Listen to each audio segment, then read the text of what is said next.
belonged to a very orthodoxical family.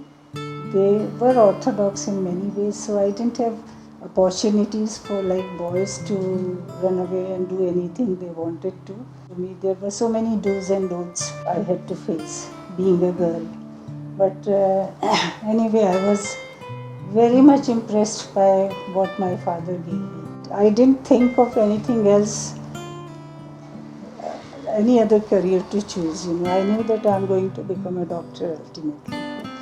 My basic education, primary education, is from the village, and my father was after me to make me doctor because he was advised by an astrologer that I will become a doctor and I will earn a name and I will make my name in the world. And that has become true. I am happy to say it is true.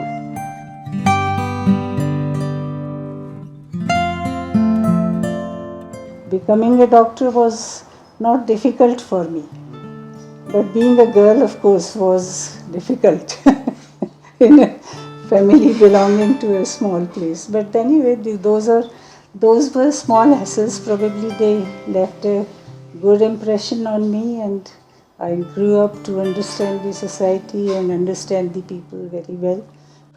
I came to Delhi with 150 rupees after qualifying exam for the All India's Medical Sciences. And my whole life was with 150 rupees at AIIMS. After that, Army General visited our hospital and we had a meeting with the General. And he said the armed forces need doctors because the China had attacked that time 62. There was a shortage of doctors. I was offered post-graduation in any subject because I returned from the armed forces. So I took 2 days to decide whether I should do medicine, surgery or which subject.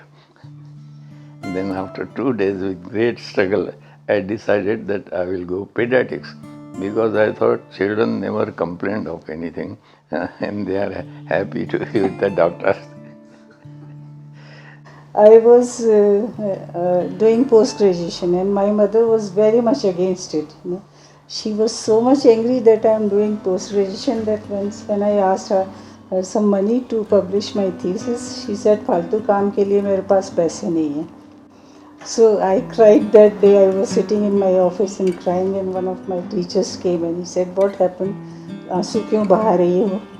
तो I said कि मेरे पास thesis के पैसे नहीं हैं. So he said, "Don't worry, I'll give you money, but first you check your account." And I was so stupid, I had never checked my account and seen that I have enough money for publication myself, So anyway, I didn't have to take any loan from anybody and I could publish my thesis and complete my first part of MS. And she is so fond of writing, so she is very busy writing. She published 3 books. Now we are on our 4th book, that is the Vitamin D. And she writes poems, so many poems, stories. Unfortunately, she sends for publication. They publish and they said, "Very nice, send again," but nobody pays any money. This is, I think Indian tendency. You take you flatter the person so much, but you don't, you only talk. In our community, everybody expects that a girl will marry before 25 years of age. So it happened, and nothing unusual happened to us. We got married and we were very happy. We hope that we keep remaining in contact with Moha without troubling them for anything. We thought since they are taking care of elderly people and we are also elderly now, we need some help if somebody happens to us, so we can at least telephone them.